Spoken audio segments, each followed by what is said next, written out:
Hello my friends, welcome to easy with Guruji. Easy with Guruji में आपका स्वागत है। दोस्तों, जैसे कि आपके सामने मैं ग्रामीण विकास और सामाजिक परिवेश की क्लासेस प्रोवाइड करवाने वाला हूं और ये पहली मेरी वीडियो रहेगी।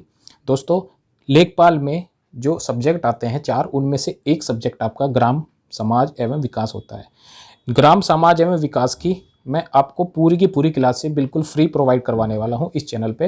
तो अगर आप मेरे चैनल पर नए हो तो अभी से आप सब्सक्राइब कर लीजिएगा, ठीक है। और दोस्तों, ये मैं अपने खुद के नोट्स में से बता रहा हूं, आपको कोई कोर्स खरीदने की कोई ज़रूरत नहीं है।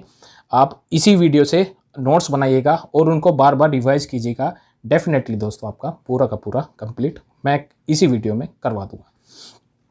तो चलिए दोस्तों, वक्त ना लेते हुए आप शुरू करते हैं। देखिए, सिंपल सी बात है। सबसे पहले आपको ग्रामीण के बारे में जो कि मतलब कृषि कार्य होते हैं या उनका विकास परिवेश, ये सब आपको पढ़ना पड़ता है। देखिए, सबसे पहले आपको देखिए नगर की तुलना में, दोस्तों ग्राम किसको कहते हैं, तो नगर की तुलना में एक निश्चित छोटे भौगोलिक क्षेत्र में रहने वाली जनसंख्या के निवास को दोस्तों ग्राम कहते हैं। क्या कहते हैं? ग्राम कहते हैं, ठीक है। तो नगर की तुलना में एक निश्चित छोटे भौगोलिक क्षेत्र में रहने वाली जनसंख्या निवास को हम ग्राम कहते हैं। और यहाँ बहुसंख्यक जनसंख्या यानी कि मैक्सिमम लोग प्राथमिक कार्यों से जुड़े होते हैं। देखो, अब ये प्राथमिक कार्य क्या होते हैं, तो भाई इसमें सबसे पहला आपका कृषि, पशुपालन, कीट, बागवानी और भूमि कृषि से जुड़े कार्य। देखो, सिंपल आपको गांव का पता लग गया कि भाई एक निश्चित छोटे भौगोलिक क्षेत्र में जो जनसंख्या निवास करती है उसको कहते हैं गांव, सिंपल। और भाई जो यहाँ की मतलब मैक्सिमम जनसंख्या वो प्राथमिक कार्यों से जुड़ी होती है, जो जिसमें कि कृषि, पशुपालन, कीट, बागवानी और भूमि कृषि से जुड़े क्षेत्र।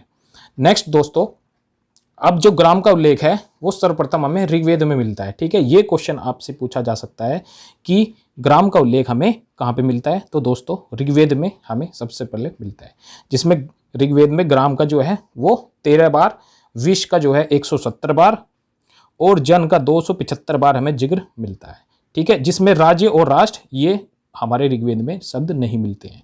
क्लियर? ये भी आपको पता होना चाहिए, ठीक है। तो दोस्तों, देश में 6 लाख से अधिक गांव हैं।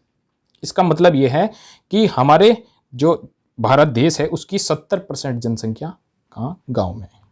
क्लियर है दोस्तों? हमारे देश में 6 लाख से अधिक गांव।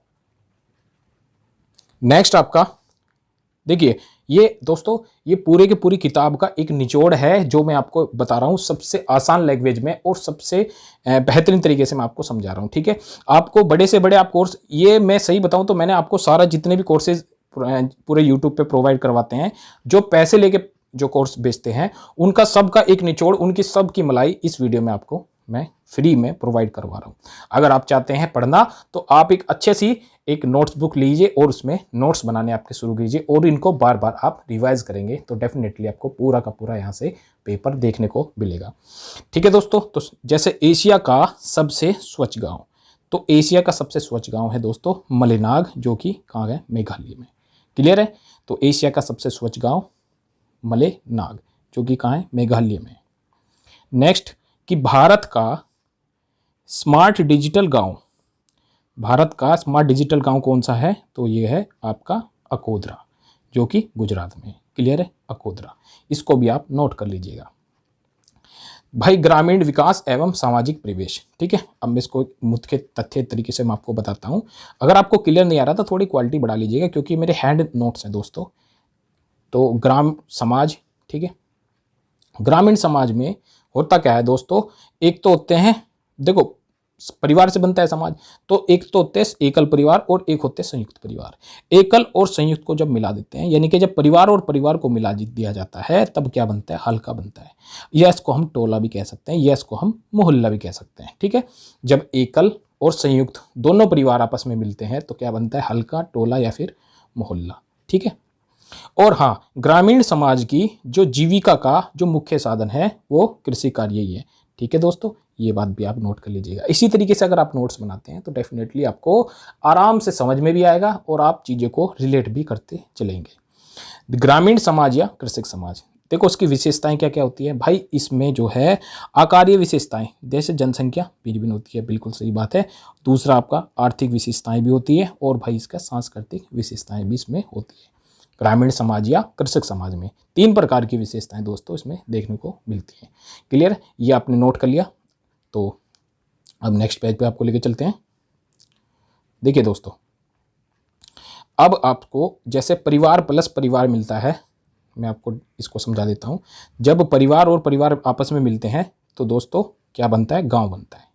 ठीक है, परिवार परिवार मिलेंगे तो गांव बनता है, फिर गांव से गांव मिलेंगे तो ब्लॉक बनेगा, फिर सारे ब्लॉक मिला के तहसील बनेगी, फिर तहसीलों को मिला के जिला बनता है, और जिलों को मिला करके बंडल में दोस्तों, इसमें जैसे हमारे जो तीन जिले हैं हमारे सहारनपुर मंडल में, इस प्रकार से। और जब सारे मंडलों को मिला दिया तब राज्य बनता है, और सारे राज्यों को मिला के देश बनता है। ये दोस्तों इसी तरीके से आप इसको लिख लीजिएगा। ठीक है, तो इसमें आपका उद्देश्य है दोस्तों, जैसे कि भाई जे हेल्डर, इन्होंने क्या कहा था दोस्तों, इन्होंने संक्रमणशील या अर्धस्थायी कृषि ग्राम में डेफिनेशन दी थी इन्होंने दोस्तों। ठीक है, अब इनके हिसाब से जो जागरूकता होती है शहर में, नगर में रहने वाले, देखो तो ज्ञान विज्ञान की, वित्तीय लेन देन की, बिजली करने की, जीवन शैली इनकी अलग होती है। ठीक है, इनको खाद्य सुविधाएं, संचार संसाधन, उद्योग और रोजगार की संभावना भी, ये सब हमारे किसमें,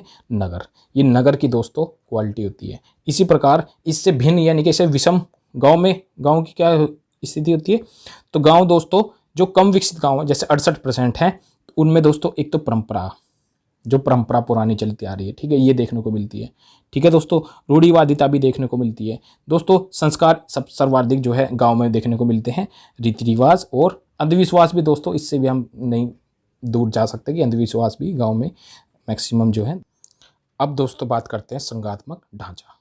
तो भाई संघात्मक ढांचा ग्रामीण विकास, तो दोस्तों केंद्र और राज्य क्या करते हैं, उद्देश्य का निर्माण करते हैं, किसके, ग्रामीण विकास के। ठीक है, और राज्य क्या करते हैं, राज्य भूमि सुधार आंदोलन और राज्य ही कृषि का क्रियान्वयन भी करते हैं। इसी प्रकार दोस्तों ग्रामीण रोजगार में और पंचवर्षीय योजनाएं और सांसद आदर्श योजना, इंदिरा आवास योजना, प्रधानमंत्री ग्राम सड़क योजना, ये सारी दोस्तों क्या है, ये दोस्तों इनका क्रियान्वयन होता है राज्य सरकार द्वारा। ठीक है, संस्थाएं इसमें कुछ प्रशासनिक भी हो सकती हैं, स्थानीय स्वशासन और सामुदायिक विकास भी हो सकता है। क्लियर है दोस्तों, यहाँ तक समझ में आ गया। चलिए अब चलते हैं नेक्स्ट दोस्तों, उत्तर प्रदेश राजस्व विभाग। उत्तर प्रदेश राजस्व विभाग, अब देखिए राजस्व विभाग में कौन कौन सी शाखाएं होती है। देखिए अब राजस्व की शाखा होती है, सबसे पहली होती है दोस्तों राजस्व परिषद, फिर चकबंदी आयुक्त, राहत आयुक्त, भूमि अध्यापन निदेशक और प्रमुख जिला गजेटियर। दोस्तों ये 5 विभाग हमारे राजस्व शाखा के अंतर्गत आते हैं। ठीक है, अब दोस्तों बात करते हैं राजस्व परिषद की। देखिए राजस्व न्यायालयों का शीर्ष न्यायालय है। राजस्व क्या है दोस्तों, न्यायालयों का शीर्ष न्यायालय है, और सदस्यों की नियुक्ति राज्य सरकार द्वारा होती है दोस्तों। इसके सदस्यों की नियुक्ति किसके द्वारा होती है दोस्तों, तो ये होती है आपकी राज्य सरकार के द्वारा। इसके निर्णय उच्च न्यायालयों की भांति सभी राजस्व न्यायालयों पर बाह्यकारी है। क्लियर है दोस्तों, तो इसके जो निर्णय रहेंगे वो हाई कोर्ट की भांति ही सभी राजस्व न्यायालयों पर भी बाह्यकारी रहेंगे। स्थापना की बात करते हैं तो 1831 में दोस्तों राजस्व परिषद की स्थापना हुई थी। ठीक है, और इसका मुख्यालय हेडक्वार्टर कहाँ है, तो दोस्तों वो है प्रयागराज में। ठीक है,